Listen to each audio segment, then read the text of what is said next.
வணக்க மக்களே, நம்ம நாமக்கல் மாவட்டம் புதன் சந்தைக்கு அருகே அமைந்திருக்க நம்ம நைனாமலை வரதராஜ பெருமாள் கோயில் பார்த்தீங்கன்னா இன்றைக்கு ஒரு வரலாற்று மாற்றத்தை சந்தித்து வருதுன்னு சொல்லலாங்க. சுமார் 2700 அடி உயரத்தில் அமைந்துள்ள இந்த நைனாமலைக்கு பல ஆண்டுகளாக பக்தர்கள் எதிர்பார்த்த மலைப்பாதை அமைக்கும் பணி பார்த்தீங்கன்னா கடந்த சில வருடங்களாக தமிழக அரசால் ஆரம்பிக்கப்பட்டு மிக விரைவாக இந்த வேலைகள் நடைபெற்று வருதுங்க. தற்போது பார்த்தீங்கன்னா மலைப்பாதை அமைக்கும் பணி 90% வேலைகள் நிறைவடைந்த நிலையில் மலை அடிவாரத்திலிருந்து மலை உச்சி வரை 7 கொண்டை ஊசி வலைகளுடன் தார் சாலை அமைக்கும் பணி பார்த்தீங்கன்னா அழகாகவும் பாதுகாப்பாகவும் அமைக்கப்பட்டு வருதுங்க. நம்ம பார்த்துட்டு இருக்க இந்த ட்ரோன் வியூல பார்க்கும்போதே உங்களுக்கு தெளிவா தெரியும்னு நினைக்கிற மக்களே, மலை அடிவாரத்திலிருந்து பாத்தீங்கன்னா ஒரு 2 கிலோமீட்டருக்கு பக்கமா ரோடு எல்லாம் வந்து தார் சாலையே போட்டிருக்காங்க. அதுக்கப்புறம் பாத்தீங்கன்னா அந்த ஜல்லிகள் கொட்டி தார் சாலை போடுவதற்கான அனைத்து வேலைகளும் மும்முரமா நடந்துட்டு இருக்குங்க. அதே மாதிரி மலையில பாதிக்கு மேல பாத்தீங்கன்னா 2-3 இடத்துல விட்டு தார் சாலைகள் போட்டு வேலையெல்லாம் மிக மும்முரமா நடந்துட்டு இருக்குங்க.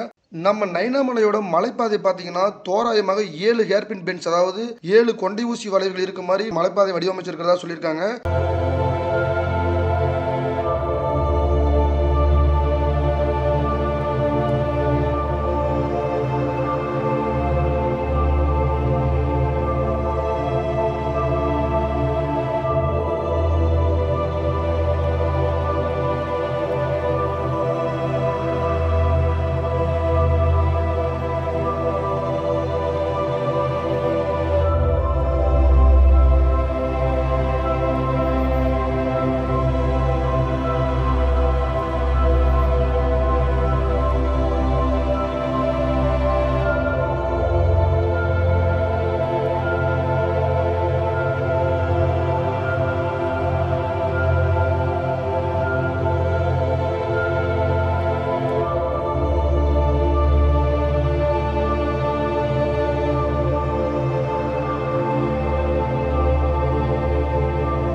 மலையோட உச்சியில பாத்தீங்கன்னா பஸ்ஸஸ்லாம் நிறுத்துறதுக்கு ஒரு பஸ் ஸ்டாண்ட் மாதிரி ஒரு ஸ்பேஸ் வந்து ரெடி பண்ணிட்டு இருக்காங்க. அந்த இடமும் மிகவும் பாதுகாப்பா ரெடி பண்ணிட்டு இருக்காங்க. அங்க இருந்து பாத்தீங்கன்னா நம்ம மலை உச்சியில இருக்கிற பெருமாளை தரிசிக்க போறதுக்கு குறைந்தபட்சம் ஒரு 300 படிகளாவது ஏறி போகணும் அப்படிங்கிற மாதிரி தான் சொல்றாங்க. நம்ம நைனாமலையோட மலைப்பாதைக்கான தார் சாலைகள் அமைக்கும் பணிகள் மிக விரைவாக நடைபெற்று மார்ச் மாதம் எண்டுக்குள்ள முடிவடைந்து கூடிய சீக்கிரமாகவே இந்த மலைப்பாதை பயன்பாட்டுக்கு வரும்னு சொல்லியிருக்காங்க.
இந்த ரோடு பயன்பாட்டுக்கு வந்த பிறகுதான் மக்களே மலை உச்சியில் இருக்க நம்ம வரதராஜ பெருமாளோட கோயில் கோபுரங்கள் சுற்றுப்புறத்தில் இருக்க சுவர்கள் எல்லாமே வந்து சீரமைக்கப்பட்டு கூடிய சீக்கிரமாகவே அதற்கும் கும்பாபிஷேகம் பண்ணுவாங்கன்னு எதிர்பார்க்கப்படுகிறதுங்க. ஆல்ரெடி நம்ம நிறைய வீடியோவில் பார்த்துருப்போம். நம்ம மேலே உச்சியில் இருக்கிற கோபுரங்கள் வந்து பார்த்தீங்கன்னா நிறைய இடங்கள் சேதமடைஞ்சு மேலே கலசங்களே இல்லாத மாதிரி தான் நம்ம கோபுரங்கள்லாம் காட்சியளிக்கிறது. ஸோ இந்த ரோடு ரெடி ஆயிடுச்சுன்னா தான் மக்களே கீழே இருந்து பொருட்கள்லாம் மேலே எடுத்துட்டு வரதுக்கு ரொம்ப ஈஸியாக இருக்கும். ஸோ அதனால வந்து கும்பாபிஷேகமும் சீக்கிரமாக பண்ணிடுவாங்கன்னு எதிர்பார்க்கலாம். அப்புறம் என்னங்க, இதுவரையிலும் நம்ம 3600 படிக்கட்டுகள் மட்டுமே மேலே ஏறி வந்து தரிசனம் செஞ்சுட்டு இருந்த நம்ம பெருமாளை தார் சாலைகள் அமைக்கப்பட்ட பிறகு பெண்கள், முதியவர்கள், குழந்தைகள் உட்பட அனைவரும் எளிதாக வாகனங்களில் வந்து நம்ம நைனாமலை வரதராஜ பெருமாளை ஈஸியாக தரிசனம் செஞ்சுட்டு போலாங்க. தமிழக அரசோட இந்த திட்டம் கூடி சீக்கிரமாகவே நம்ம பயன்பாட்டிற்கு வந்துருங்க. அப்புறம் என்ன மக்களே, ரோடு போட்டுட்டாங்க அப்படின்னா நீங்களும் மேலே வந்து ஈஸியாக நம்ம பெருமாளை தரிசனம் செஞ்சுட்டு போங்க. இது மாதிரி நாமக்கல் பற்றிய பல சுவாரஸ்யமான தகவல்களை தெரிஞ்சுக்கொள்ள நம்ம நாமக்கல் சேனலை சப்ஸ்கிரைப் பண்ணிக்கங்க. கூடவே பெல் ஐக்கானை ப்ரெஸ் பண்ணிக்கங்க.